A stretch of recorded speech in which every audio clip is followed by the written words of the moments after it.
मित्रांनो नमस्कार. पुन्हा एकदा तुमच्यासाठी जयंतराव पाटकर, तुमचा मित्र. हल्ली नोकरी जाणं, आर्थिक अडचणी, घरगुती वादविवाद अशा अनेक समस्यांना आपण तोंड देत आहोत. आणि या समस्यांमध्ये आपण एवढे गुंतून जातो की आपल्याला बाकी काही सुचतच नाही. अशा वेळी आपल्यासोबत आपला एखादा चांगला सहकारी असणं, मित्र असणं हे आपण भाग्याचं समजलं पाहिजे. तुमच्यासोबत तुमचे चांगले मित्र असतील आणि ते तुम्हाला भेटत असतील आणि तुम्ही त्यांच्याशी मन मोकळेपणाने चर्चा करत असाल तर अनेक वेळा अशा अडचणीच्या सिच्युएशन्समध्ये तुम्हाला जीवनात मार्ग मिळतात. परंतु अनेक वेळा असं होतं की आपली इच्छा असूनही अशा प्रकारचे मित्रांमध्ये आपण बोलायला घाबरतो. तर मित्रांनो, माझा एक तुम्हाला सल्ला राहील की व्यक्तिगत अडचणी जीवनातल्या कोणत्याही असू दे, कोणत्याही अगदी खूप खाजगी असू दे, पण तुम्ही कोणाकडे तरी एकाकडे त्या मन मोकळेपणाने मांडायला शिका. त्याचं कारण असं असतं, जर तुम्ही ते आत ठेवलं मग त्याला लाज, भीती अशी अनेक कारणं असू शकतात की भीती वाटते म्हणून मी ते कोणाला सांगत नाही, लाज वाटते म्हणून कोणाला सांगत नाही, अन्य काही कारण असेल की बाबा लोक काय विचार करतील, त्यांना काय वाटेल, ते काय समजतील, असे अनेक प्रकारचे विचार तुमच्या मनात येतील आणि त्यामुळे तुम्ही मन मोकळेपणाने या गोष्टी कोणाला सांगणार नाही. पण मी तुम्हाला एक सल्ला देतो की सांगून टाका. ज्याला कोणाला सांगता येईल त्याला सांगा, पण शक्य होईल तर असा माणूस शोधा की जो माणूस तुम्हाला अनुभवातून चांगलं मार्गदर्शन देऊ शकतो. असे अनेक जण असतात. आपल्या क्लासेसमध्ये आपण शिकत असताना आपले कोचिंग क्लासेसचे सर असतात, आपल्या शाळेचे शिक्षक असतात, आपल्या नोकरीतले सिनियर मॅनेजर्स असतात, आपले सिनियर्स असतात, आपल्या दैनंदिन आपण जिथे राहत असतो त्या इमारतीतले आपले काही ज्येष्ठ लोक असतात. शोधले तर तुम्हाला अनेक लोकांपैकी एक असा माणूस, दोन अशी माणसं भेटू शकतात की ज्यांच्याशी तुम्ही तुमच्या खाजगी जीवनातल्या काही गोष्टी ज्या तुम्हाला त्रास देत आहेत, ज्या तुम्हाला अडचणी ठरत आहेत, त्यासाठी बोलू शकता.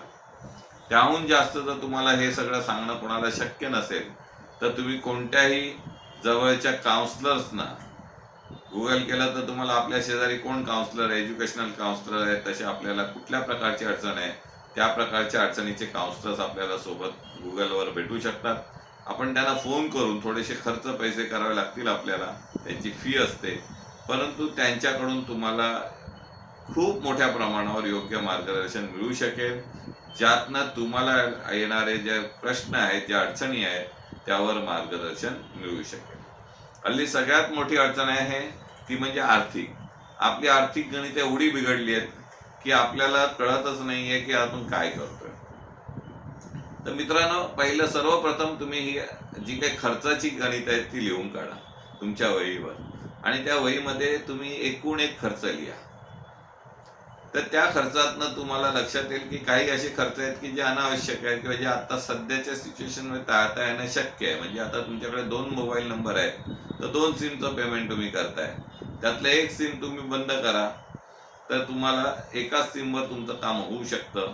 आणि त्यामुळे तुमचं दुसऱ्या सिममध्ये जर महिन्याला 300 रुपये जात असतील तर वर्षाला 3600, 10 वर्षाला 36,000 रुपये हे जे गणित आहे हे सेव्हिंगमध्ये कन्वर्ट होईल. हे 300 रुपये तुमचे वाचायला सुरुवात होतील.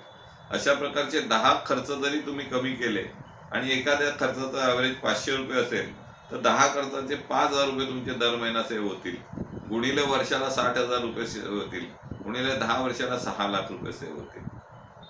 तर मित्रांनो, हे करणं आजच्या तारखेला खूप गरजेचं आहे. आजच्या तारखेला तुम्ही फर्स्ट क्लासच्या पासने जात असाल तर तुम्ही सेकंड क्लासचा पास प्रेफर करणं सुरू करा, जेणेकरून तुम्हाला फर्स्ट क्लासचा जो खर्च आहे त्याच्यापेक्षा कमी खर्चात तुम्ही जाऊ शकता. तुम्ही 2 ट्रेन अगोदर निघा.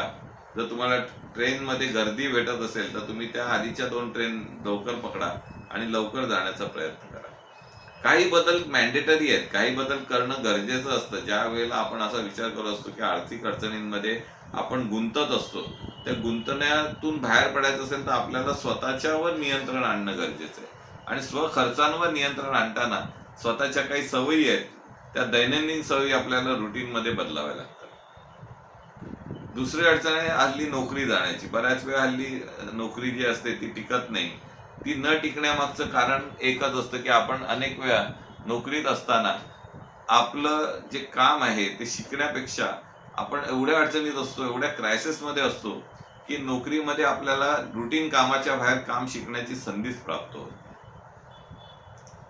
तर मित्रांनो, प्रयत्न करा की तो वेळ तुम्हाला द्यावा लागेल, ते प्रयत्न तुम्हाला करावे लागतील की या नोकरीत तुम्हाला काय शिकण्यासारखं आहे आणि ते शिकल्यानंतर त्याचा पुढच्या नोकरीत काय फायदा करता येईल किंवा त्या शिक्षणाचा फायदा इतर नोकरीमध्ये कसा होऊ शकतो किंवा असलेल्या करंट जॉबमध्ये तुम्हाला ही कशा प्रकारचा फायदा मिळू शकतो याचा विचार तुम्हाला करावा लागणार. आणि हे करत असताना तुम्ही स्वतःला त्याप्रमाणे बनवण्याचा प्रयत्न केला पाहिजे, तरच ते शक्य होणार आहे. तिसरी गोष्ट काय आहे मित्रांनो, की ज्या वेळेला तुम्ही एखाद्या संकटात असता तेव्हा तुमचं मन मोकळं होणं गरजेचं आहे. आज जे नैराश्य येतं, डिप्रेशन येतं, ज्यातनं लोक अगदी अंतिम टोकाचा निर्णय घेतात, सुसाईड करणे इतपत, किंवा एखाद्या गोष्टीत नोकरी सोडून देणं, राजीनामा देणं किंवा भांडणं, ही सगळी जे वादाची मूळ कारणं आहेत ना, ह्याच्या कारण आहे ते तुमच्या मनात जे दडलंय ते बाहेर न येणं. आणि हे बाहेर येण्यासाठी तुमचा प्रयत्न असला पाहिजे. तुम्ही स्वतःला रिपेअर करायला शिकलं पाहिजे. तुमचं जीवन हे एकदाच आहे, तुम्हाला दोनदा तीनदा चारदा मिळणार नाहीये. पुनर्जन्म आहे की नाही हे मला आणि कोणालाच माहित नाहीये, आणि मागचा जन्म होता का हेही माहित नाही. या जन्मात अगदी आनंदात राहण्यासाठी सरळ सोपं गोष्ट आहे की तुम्ही स्वतःला सिंपल बनवा. कॉम्प्लिकेटेड बनवणं सोडून द्या. खूप टेन्शन मध्ये राहणं सोडून द्या. जे होणार आहे ते बदलणार आहे. लक्षात घ्या, गेल्या वर्षी जी लोक मोठ्या पदावर होती ती कदाचित या वर्षी नोकरी गेलेल्या अवस्थेत पण असू शकतील, आणि जे नोकरी गेलेल्या अवस्थेत होते त्यांना आज चांगली नोकरी मिळाली असेल. सो काळ बदलतो, तो बदलत असतो, आणि तो बदलताना आपल्याला त्याच्यामध्ये टिकायचं असतं, आपल्याला त्यामध्ये स्वतःला डेव्हलप करायचं असतं, आणि हे करत असताना स्वतःमधलं स्किल वाढवायचं असतं. तर मित्रांनो, प्रयत्न करत राहा.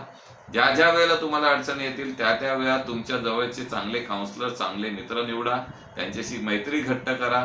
ही मैत्री तुम्हाला भविष्यात खूप उपयोगाची ठरेल. तुम्ही त्यातनं बाहेर या, इतरांचं काउन्सिलिंग करणं सुरू करा. ज्या अडचणी तुम्हाला आल्या ते इतरांना न लाजता सांगा, जेणेकरून तेही तुमच्याशी मनमोकळेपणे बोलू शकतील आणि त्यांनाही तुमची मदत होऊ शकेल. सो प्रयत्न करा ओपन होण्याचा, प्रयत्न करा स्वतःला मोकळं करण्याचा आणि स्वतःच्या अडचणी इतरांपर्यंत सांगण्याचा. लाजू नका, तुमची कुठेही लाज जाणार नाही. कोण तुम्हाला हसलं, कोण तुम्हाला टोमणे मारले, काही मनावर वाईट वाटून घेऊ नका. हा जन्म एकदाच आहे, याच्यामध्ये कोण नाव ठेवलं तर काय वाईट वाटून घेण्यासारखं नसतं, आणि खूप चांगली स्तुती आली म्हणून चढून जाण्याची पण गरज नाही. आहे ते आहे, वास्तव आहे, आणि ते बदलता येत नाही. म्हणून लक्षात घ्या, स्वतःला बदलत राहा. पिरियड बदलायचा द्या, हळूहळू काळानुरूप सगळ्या गोष्टी बदलतात आणि तुम्ही त्यातनं बाहेर येता. मागचा इतिहास होतो आणि पुढचं भविष्य होतं. हे भविष्य उज्ज्वल बनवण्याची सुसंधी तुम्हाला मिळत आहे. तुम्ही त्याचा प्रयत्न करा. हा व्हिडिओ बघितला, आवडला तर मित्रांना नक्की शेअर करा. त्या मित्रांशी बोला, त्यांच्याशी क्लोज होण्याचा प्रयत्न करा, मैत्री घट्ट करा आणि पुढे जाण्याचा प्रयत्न करा. धन्यवाद. अशाच प्रकारे तुम्ही माझे व्हिडिओ बघत राहा, लाईक करत राहा, सबस्क्राईब करत राहा. धन्यवाद.